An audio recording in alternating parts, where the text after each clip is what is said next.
messieurs, dames, à 15h, l'atelier découverte des plantes va commencer sous les arches. Allez, on se presse, messieurs, on se presse. Y hemos venido a este espacio de Siembra tu Resistencia con la red de semillas Paisan ya algunos años también en relación al interés que hay en México de rescatar semillas antiguas de trigo con algunos agricultores, pero también tratar de utilizar la tecnología de los molinos de piedra para a nivel familiar o colectivo. Y nuestro interés es ver cómo se pueden establecer esos lazos solidarios de intercambio de conocimientos y capacidades para que en México esta red creciente de jóvenes que quieren hacer agricultura con trigo y hacer su pan también se beneficien de esa tecnología y se distribuyen. Ces rencontres, c'est super parce qu'on a nos collègues de partout avec qui on peut discuter, mais surtout les étrangers qui viennent. On a beaucoup de latino-américains, il y a des Africains, vraiment un peu partout. Et on peut partager nos pratiques, on peut parler de nos soucis et on se rend compte qu'en tant que paysans, on a les mêmes problèmes partout.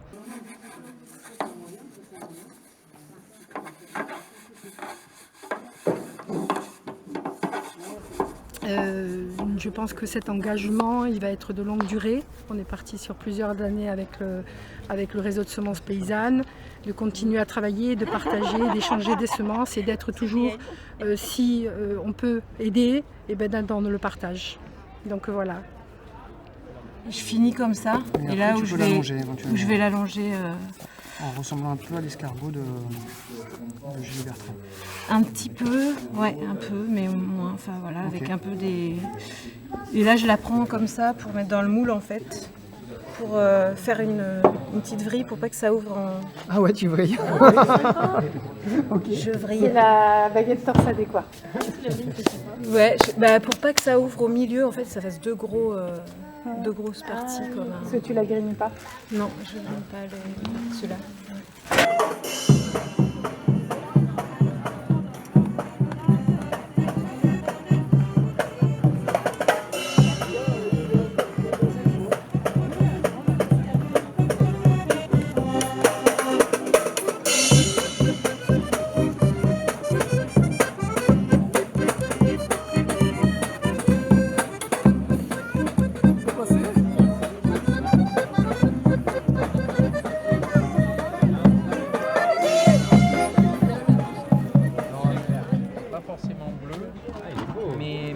Là, il y a plusieurs souches de la même variété et tu peux voir celle qui s'adapte le mieux. Comme c'est un maïs qui vient d'Arizona, il supporte pas mal le chaud. sec, quoi. Le chaud et le sec. Ouais. Et tu vois, nous là on a eu des gros coups de chaleur. Ouais. Ben, tant qu'il faisait chaud, il fleurissait pas. Et dès qu'on a eu un coup de pluie, la fleur est sortie. Mais il a attendu très très longtemps. Ah ouais. Ouais.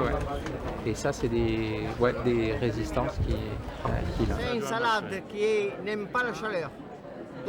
Donc il faut il faut que vous les mettiez dans la période la plus froide. C'est cette période alors. Voilà. Ça peut cultiver au Mali. Oui. Voilà. À Ségou. C'est ça. Du coup, on va essayer de l'adapter, la mouche de Salas. C'est ça. Il était trop bon à manger en fait. Il était trop bon à manger, du coup, ça mérite d'être essayé. Merci. Ferme les yeux. Là, ici, on retrouve des gens qui ont des envies qui vont quand même toutes plus ou moins dans le même sens. Après, en pratique, je pense qu'on a tous besoin de changer notre regard, en fait, de la manière dont on regarde les choses, comment on a appris à cultiver, comment on n'a pas appris à cultiver, les transmissions des anciens, de quels anciens on parle aussi, parce que voilà. Du coup, il y a plein de choses qu'on a à revoir personnellement aussi, en fait, dans notre manière de faire et de voir la vie, quoi.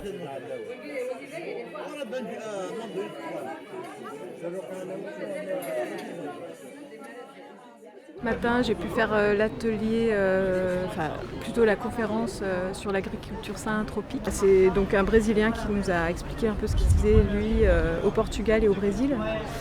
Et moi j'étais intéressée par cette conférence parce qu'en fait je fais donc pousser du blé en monoculture. Ok, il y a plein de variétés différentes dans mes champs. Il y a d'autres petites plantes qui poussent un peu au pied parce qu'on travaille naturellement. Et après voilà, le manque d'eau, enfin des années de sécheresse comme là ou quoi, ça fait poser des questions. Et puis surtout de voir ces champs en fait où t'as pas de vie en fait, t'as pas d'animaux ils ont du mal à passer là quand t'as un espace de 3 hectares de blé. Voilà, il y a plein de choses comme ça où moi j'ai envie de ramener de la vie dans mes champs. Et du coup ça m'a complètement... Enfin voilà, j'ai trouvé des petites choses super intéressantes que je pourrais éventuellement mettre en pratique sur ma ferme. Et voilà, du coup là c'est effectivement quelqu'un qui ramène ça de son pays. Quand au sorgho il fait. Hein? Ouais. Oui.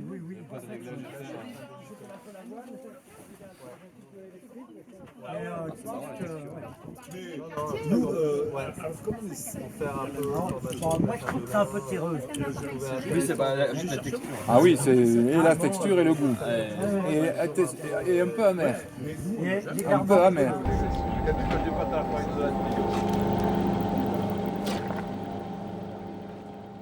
Plus nous nous retrouvons dans de la monoculture ou de l'agro-industrie, dans de l'agriculture intensive, et plus le niveau technologique et la puissance embarquée sur les fermes est important. A contrario, plus on se trouve sur des agroécosystèmes, on va dire, à taille paysanne,